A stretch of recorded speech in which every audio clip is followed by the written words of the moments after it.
जाति धर्म के प्रति यदि कोई भी बंटवारा है तो एक तरह से वही इनके नारों में दिखाई देती है, वही इनकी हरकत के अंदर दिखाई देती है। अब कुछ सोशल मीडिया पोस्ट ये नीलम, सागर, इन लोगों के अब सामने आ चुके हैं जिन्होंने हरकत की, और ये साफ है कि ये सब एक दूसरे को पहले से जानते थे, एक दूसरे से वेल कनेक्टेड थे, ये बात किया करते थे एक दूसरे से। इन्होंने प्लान किया और उसके बाद एक जगह आकर के रुके और फिर वहां पर इन्होंने अब आपस में जिम्मेदारियां बांटी कि कौन लोग अंदर जाएंगे, कौन बाहर स्मोक बॉम्ब फोड़ेंगे, कौन वीडियो बनाएगा। ये सब कुछ इन्होंने बिल्कुल सुनियोजित तरीके से किया। और अब इनकी सोशल मीडिया पोस्ट अगर आप देखेंगे तो उससे एक चीज स्पष्ट जाहिर होती है कि ये लोग ऐसा लगता है जैसे प्रधानमंत्री का एक शब्द इस्तेमाल करते हुए उन्होंने कहा था आंदोलन जीवी। तो आंदोलन जीवी से मतलब ये कहने का कि जो हमेशा एक्टिविस्ट के मोड में रहते हैं, कुछ इस किस्म के व्यक्ति हैं ये। अब ये कुछ आपराधिक मानसिकता वाले अगर थे, अगर कोई आपराधिक पृष्ठभूमि जो भी है तो अभी सामने नहीं आई, हो सकता है पुलिस की जांच में वो सामने आ जाए तो फिर अलग तरीके से इनके बारे में बात होगी। लेकिन फिलहाल किसान आंदोलन में इनका जाना ये साफ दिखाई दे रहा है।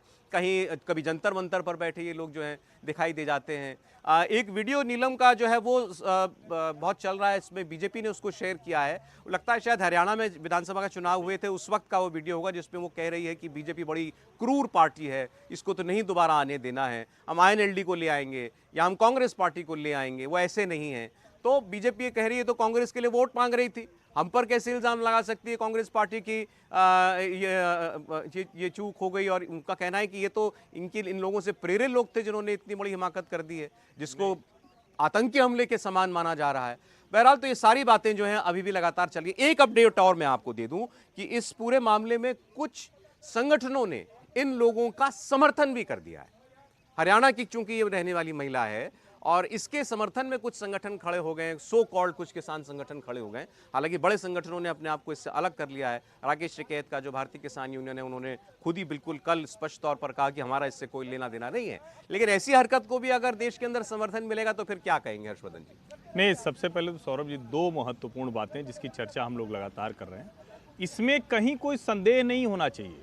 ये हम लोग पॉलिटिकल लड़ाई वाली बात, देश के खिलाफ साजिश की बात वो करेंगे और वो होना भी चाहिए। लेकिन ये जब हम कह रहे हैं कि आतंकवादी हमले जैसा है तो देश की सरकार की जवाबदेही बनती है। और रक्षा मंत्री जी ने बोला, लोकसभा अध्यक्ष ने बोला, लेकिन ये मसला ऐसा है कि गृह मंत्री अमित शाह को आकर सदन में हर हाल में जवाब देना चाहिए। ये राष्ट्रीय सुरक्षा का मसला है, ये मजाक नहीं है, ये संवेदनशील मसला है। और अगर हम इसे यहां तक मान लें कि इसको कांग्रेस विचारधारा या लेफ्ट विचारधारा या किसान संगठन या नागरिकता कानून विरोधी या कोई भी इसमें शामिल था, तो भी सरकार की ही तो जवाबदेही है ना, हमने किसको चुन के भेजा। और यहां एक और बड़ा सवाल उठता है कि क्या जो लोग इनको, कोई कह देता है भगत सिंह, कोई कह देता है कोई और, कोई स्वतंत्रता सेनानी बताता है।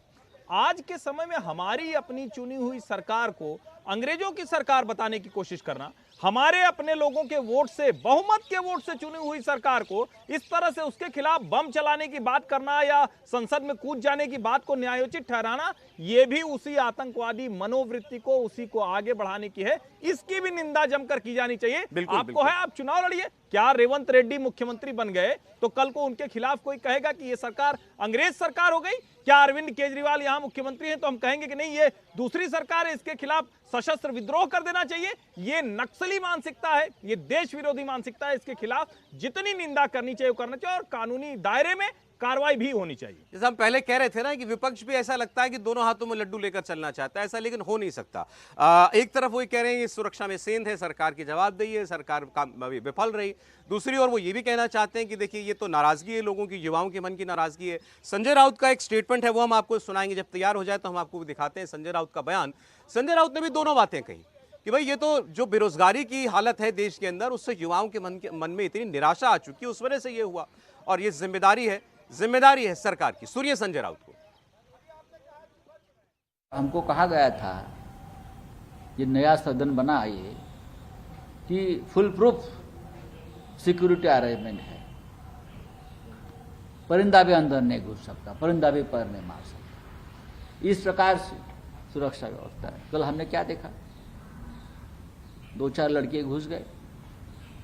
मैं उनको टेररिस्ट नहीं कहूँगा, लेकिन अपने मार्ग से भूले भटके हुए लड़के हैं, इस देश के नागरिक हैं, बच्चे हैं, बेरोजगार हैं, महंगाई बेरोजगारी के बारे में नारे देते हुए अंदर चले गए। मुझे लगता है ये ठीक नहीं है।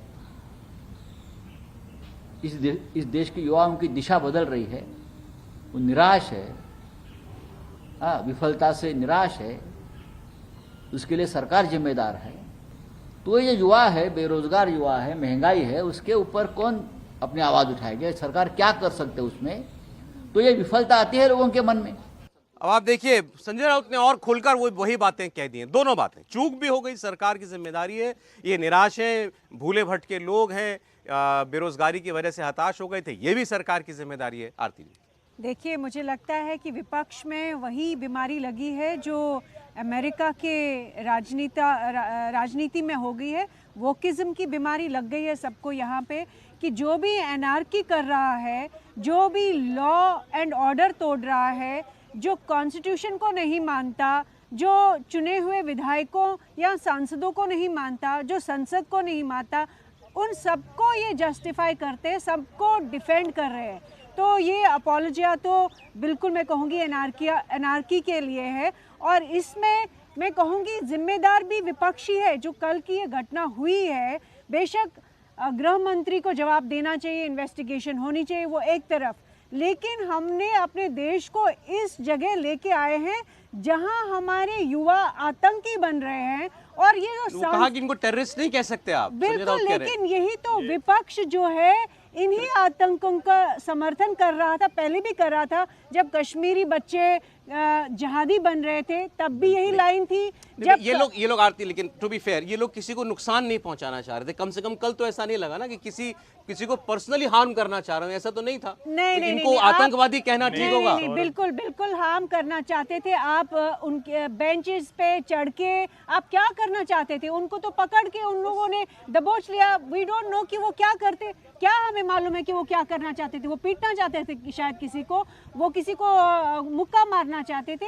हार्म करने की तो मंशा उन्होंने सामने दिखा दी। जिस तरह से आज उन्होंने कलर बम फेंका है, कल को पेट्रोल बम फेंकेंगे। यही शुरुआत होती है। हमने ये कश्मीर में देखा, हमने ये पंजाब में देखा, हमने CAA के टाइम पे देखा। आपको याद होगा कि दिल्ली में क्या राइटिंग हुई। शुरुआत तो ऐसे ही हुआ था कि ये बच्चे हैं, इनकी कुछ डिमांड्स हैं। तो आज भी अगर कोई बेरोजगारी का बहाना बना के ऐसी आतंकी हरकतें करे तो मैं कहूंगी इसमें विपक्ष की पूरी जिम्मेवारी है। उन्होंने ये जो कल्चर बनाया है अनार्की का, वो बहुत ही। संजय राउत की बात आपने सुनी, भूले भटके नौजवान हैं, बेरोजगारी से निराश है, आतंकवादी नहीं ना कहें इनको। देखिए, संजय राउत खुद हताश हो चुके हैं, विपक्ष पूरा हताश है। जिस हिसाब से विधानसभा चुनाव के परिणाम आए और जिस हिसाब से 2024 के लोकसभा के चुनाव परिणाम नज़र आ रहे हैं विपक्ष को, तो विपक्ष को ये एक मौका मिल गया है केंद्र सरकार को घेरने का, केंद्र सरकार पे आरोप लगाने का। इसमें कोई दो राय नहीं है कि उनको बैठे बैठे एक मुद्दा मिल गया जिसपे वो सरकार को कटघरे में खड़ा कर सकते हैं।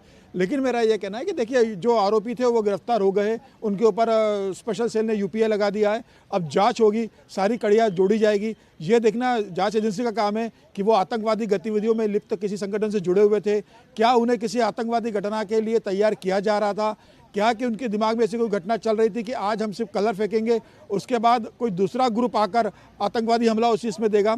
जांच एजेंसी जांच कर रही है और जांच के बाद ये सामने आएगा कि ये सिर्फ एक किसी अपना प्रदर्शन करने आए थे या इसके पीछे किसी बड़े NGO का, किसी फॉरेन फंडिंग से किसी संस्था का, किसी आतंकवादी संगठन का, उस मानसिकता के लोगों के साथ जुड़े हुए। जांच के अंदर निश्चित रूप से सामने आएगा। लेकिन मुझे ये कहना है इस मामले में कहना है कि विपक्ष को इस मामले में इस घटना की जितनी निंदा की जाए करना चाहिए। विपक्ष के नेता लोकसभा के अंदर अगर अधीर रंजन चौधरी है तो उनका आधिकारिक लाइन कांग्रेस की आधिकारिक लाइन होती है। मुझे लग रहा है कांग्रेस को खुलकर कहना चाहिए कि इस तरह की घटनाएं, ये आतंकवादी दोनों तरह की बातें नहीं करनी चाहिए। हाँ, स्पष्ट कांग्रेस को बोलना चाहिए कि गतिविधियां आतंकवादी गतिविधियां हैं और हम सरकार के साथ। संजय राउत की बात पर सौरभ जी, मैं बस यही कह रहा हूँ, देखिए बार बार जिस तरह से तुलना होती है ना, हम कई बार कहते हैं कि भाई कौन ये कर रहा है। अगर कोई सामान्य कार्यकर्ता कोई सोशल मीडिया पर कोई ऐसे बोले तो समझ में आता है, लेकिन अगर कांग्रेस पार्टी के बड़े नेता, सदन के नेता और अब संजय राउत जैसे नेता, देखिए वो किस तरह से कह रहे हैं। वो कह रहे हैं लोगों को बेरोजगारी का गुस्सा था इसलिए वहां चले गए और मैं उनको आतंकवादी नहीं कहूंगा। और एक शब्द जो उन्होंने इस्तेमाल किया, भूले भटके नौजवान। इस देश को भूले भटके नौजवान ने जितना परेशान किया, जितना दर्द दिया, जितने जख्म दिए हैं, उतना किसी ने नहीं दिया है। और इस देश ने उससे एक तरह से कहें कि लड़कर उससे मुक्ति पाई है। हम कश्मीर के आतंकवाद से मुक्त हो रहे हैं, हम पूर्वोत्तर के आतंकवाद से मुक्त हो रहे हैं, हम देश में नक्सली जिले धीरे धीरे खत्म करते जा रहे हैं। और आपको याद होगा जब पत्थरबाजी होती थी तो कहा जाता था कि एक पत्थरबाजी से शुरुआत होती है, दूसरा जब किसी आतंकवादी का जनाजा निकलता है उसमें जो लोग शामिल होते हैं। इस सरकार ने ये दोनों बंद करा दिया। आज मुसलमान नौजवान, उसने तो बंदूक उठा रखी है ना। ना मैं बता रहा हूं ना, इसीलिए उसने बंदूक नहीं उठाई थी, उसने पहले पत्थर उठाया था। वो पहले आतंकवादी के जनाजे में शामिल हुआ था। उसने पहले कहा कि हम इसके साथ खड़े हैं, आई सपोर्ट, क्या नाम था उसका, बुरहान वानी, वो चलाया था हैशटैग। और जब ये सब कर लिया उसके बाद वो आतंकवादी बनता। मैं फिर से कह रहा हूं, देश के नौजवानों को उस राह में मत ढकेलिए। ये हो सकता है किसी समय गुस्से में हो, किसी को एक छोटी सी नौकरी नहीं मिलती है, अपनी जहां काम कर रहा होता है अपने बॉस से नाराज हो जाता है, अपने घर में अपने माँ बाप से नाराज होता है। जाने कितने बच्चे हाई स्कूल इंटर की परीक्षा परिणाम अपने अनुरूप नहीं आने पर आत्महत्या कर लेते हैं, किसी को मार देते हैं। कोई किसी का प्रेम नहीं मिलता है तो कोई किसी की हत्या कर देता है। कोई उस सब को आप सरकार के खिलाफ गुस्से से जोड़ेंगे? ये खतरनाक है, ये देश विरोधी कृत्य है। मैं फिर से कह रहा हूं, ये भूले भटके वाला मसला नहीं, देश विरोधी है, आतंकवादी हरकत। एक बड़ी सुरक्षा चूक का मामला, वो भी देश की संसद में। विजय लक्ष्मी, विपक्ष अपने ऐसे बयानों से पहले अधीर रंजन चौधरी और अब संजय राउत के भूले भटके नौजवान थे, बेरोजगारी का गुस्सा उन्होंने अंदर निकाल दिया। पूरा इंडिया अलायंस क्या अब सरकार को एक तो वॉकओवर दे रहा है अपनी ही गलती के ऊपर कि मतलब चूक हुई, जिम्मेदारी सरकार की थी, और अब उसको खुद को घेरने का मौका भी दे रहा है कि आप ऐसी घटनाओं का कहीं ना कहीं समर्थन कर रहे हैं। सौरभ, मुझे लगता है ऐसे लोगों को भूले भटके कहना, क्योंकि पार्लियामेंट का अगर आप देखेंगे तो लगता है पूरी रेकी की गई, और वो 15 फीट का कम से कम हाइट होगी जो पार्लियामेंट का विजिटर गैलरी से नीचे घुसना, वहां पर नीचे पुरानी से ज्यादा ऊंची है, पुरानी से ज्यादा ऊंची है, वहां से घुसना। और पार्लियामेंट में मल्टी लेयर सिक्योरिटी है। इनफैक्ट हम लोगों की जो चाबियां हैं गाड़ी की वो तक बाहर रखवा दी जाती हैं। ऐसे में ये वहां पहुंच गए तो मतलब ये भूले भटके तो नहीं है, वेरी शार्प माइंडेड लोग हैं जिन्होंने पूरा देखा, रेकी की, अंदर गए, पार्लियामेंट सिक्योरिटी का अरेंजमेंट कैसे, पास। आधे से ज़्यादा लोगों को तो यही नहीं पता होता है कि पार्लियामेंट में अंदर जाने का पास मिलता कैसे है। हमसे हमारे बड़े सारे दोस्त जो पढ़े लिखे हैं वो पूछते हैं पार्लियामेंट देखना हो तो क्या करना पड़ेगा, कैसे पास मिलेगा। इनको जानकारी थी कि किसी एमपी को पकड़ना पड़ेगा, उस एमपी से पास के लिए रिकमेंडेशन कराना पड़ेगा, एक फॉर्म भरना पड़ेगा, उस पर साइन कराना पड़ेगा। ये सारी जानकारी इनको थी और उसके बाद ये अंदर गए। ये मल्टी लेयर्ड पूरी सिक्योरिटी को जो है ये अंदर कैसे पहुंच गए, क्योंकि बहुत फ्रिस्किंग जो है अलग अलग लेवल पर पार्लियामेंट के अंदर होती है। जूते में ये लगाकर कैनिस्टर अंदर पहुंच गए।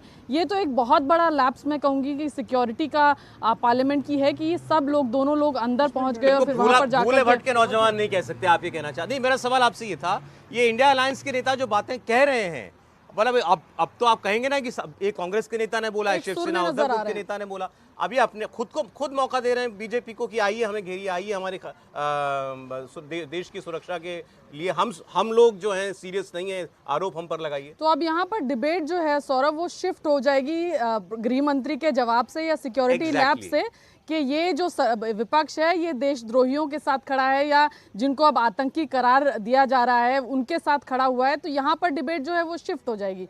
मुझे नहीं पता कि क्या रणनीति है विपक्ष की, क्योंकि जो तरीका इन लोगों ने अपनाया उसको भूले भटके वाला तरीका कहना तो मुझे लगता है कहीं से भी जायज नहीं है। नजर आ नहीं रही इसमें। डीएमके ने जो चाहे बयान दिए, आप उनको रोक नहीं पाए लगातार। फिर पार्लियामेंट के अंदर डीएमके के आदमी ने वैसा स्टेटमेंट दे दिया। अब इसी किस्म की बातें कांग्रेस का नेता भी कर रहा है, शिवसेना का नेता भी कर रहा है। समीर जी, निश्चित रूप से देखिए, विपक्ष को तो मौका मिल गया राजनीति करने का, इसके अंदर सरकार को कटघरे में खड़े करने का, सरकार पे आरोप लगाने का।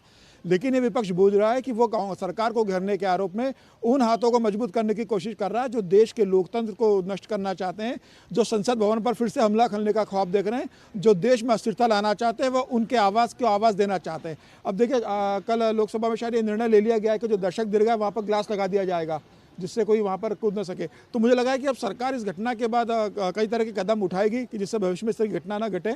लेकिन विपक्ष बार बार इस बात का मतलब आग्रह करना चाहिए कि इसमें वो इस तरह के बयान न दे। तो सरकार देखिए अपनी तरफ से जो भी अब इंतजाम होंगे उसको दुरुस्त किया जाएगा, सुरक्षा को, तो ठीक है। लेकिन अगर ऐसी वारदात पर भी आप देश के सांसद जो हैं एक आवाज में नहीं बात कर सकते, पार्टियां एक आवाज में बात नहीं कर सकती, फिर तो आप क्या ही उनसे उम्मीद करेंगे किसी और मुद्दे पर एकजुट होंगे? आरती, सौरभ बहुत अच्छा सवाल किया। एक्चुअली एक ही क्षण में जब विपक्ष और सरकार जो है एकजुट हुई। वो कल की घटना थी जब उन्होंने दबोच लिया उस लड़के को और दोनों मिलके उसकी पिटाई की। मैं आता हूं, तो अच्छा पॉइंट आपने आज दिलाया, इसकी भी आलोचना कुछ लोग कर रहे हैं, आप बोलिए पहले। हाँ, तो वो उस टाइम पे इसलिए इकट्ठे हो गए क्योंकि सबको जान पे बनाई। तो अपने अपने घरों में, अपने अच्छे ऑफिसेज में, जहाँ पे वो सुरक्षित फील कर रहे हैं, वहाँ पे विपक्ष जो है राजनीति करना शुरू कर देता है। संजय राउत जी ने अपने अच्छे शानदार ऑफिस में दे दिया बयान। अधीर रंजन चौधरी ने, अब चूंकि वो सुरक्षित है, अब दे दिया जवाब कि ये तो सारा गुस्सा जो है, देश का गुस्सा संसद के अंदर आ गया। लेकिन अगर देखा जाए तो हज़ारों लड़के, हज़ारों लड़कियां क्यों नहीं है सड़कों पे? अगर इतना आक्रोश है, इतना गुस्सा है, तो क्यों नहीं वो प्रदर्शन कर रहे हैं?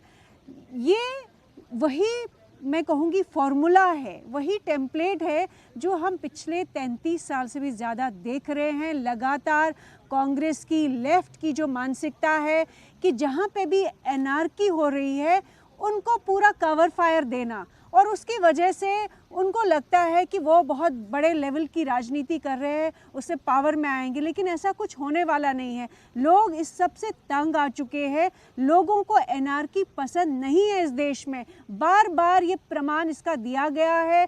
CAA के टाइम पे, फार्म प्रोटेस्ट के टाइम पे, वो लाल किला पे जिन्होंने खालिस्तान का झंडा चढ़ाया, वो सब जो है वो ये देश पसंद नहीं करता। लेकिन ये जो राजनेता है इसी अनार्की को बार बार, क्योंकि इनको अपनी राजनीति करनी है, तो मुझे नहीं लगता इसका कोई समर्थन देश में है। विजयलक्ष्मी, सौरभ, विपक्ष जो है और सरकार जो है हमेशा नेशनल सिक्योरिटी को एक बड़ा मुद्दा बनाती है। हमेशा अचीवमेंट के तौर पर नरेंद्र मोदी सरकार कहती है कि नेशनल सिक्योरिटी, इंटरनल सिक्योरिटी पे बहुत काम किया।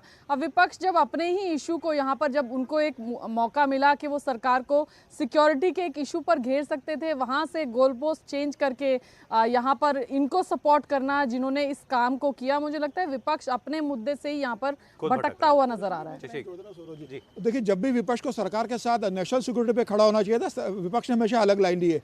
चीन का मामला हो तो विपक्ष ने सेना से सवाल पूछे, एयर स्ट्राइक हो तो सरकार से सवाल पूछे, आर्टिकल 370 खत्म करने का मामला हो तो उसमें उन्होंने प्रश्न खड़े। मुझे लग रहा है विपक्ष लगातार उस मामले में उन ताकतों के आवाज़ को भारत के अंदर बुलंद करता है जो देश को तोड़ना चाहते हैं। विपक्ष को ये सीखना चाहिए कि देश एक राष्ट्रवादी सरकार है। इंटरनल सिक्योरिटी और एक्सटर्नल सिक्योरिटी सुरक्षा पे अगर जो भारत सरकार काम कर रही है तो सरकार के साथ मिलकर कदम से कदम चलाए। आपके राजनीतिक मतभेद हो सकते हैं, आप उस मतभेद पर आप चर्चा करो, लेकिन जहाँ देश की सुरक्षा का बात आता है, सरकार के साथ विपक्ष को खड़े रहना चाहिए। अब ऐसे मुद्दे पर भी राजनीति कैसे हो रही है आपने देखा। कोई भूले भटके नौजवान बता रहा है, कोई देश की सरकार की विफलताओं की नाराजगी इनके मन में थी जो पार्लियामेंट के अंदर निकली, ऐसे ऐसे तर्क कर रहा है। कुछ और बयान भी आ रहे हैं, आपको दिखाएंगे। देखते रहिए कहानी कुर्सी की। हम जर लौटते हैं।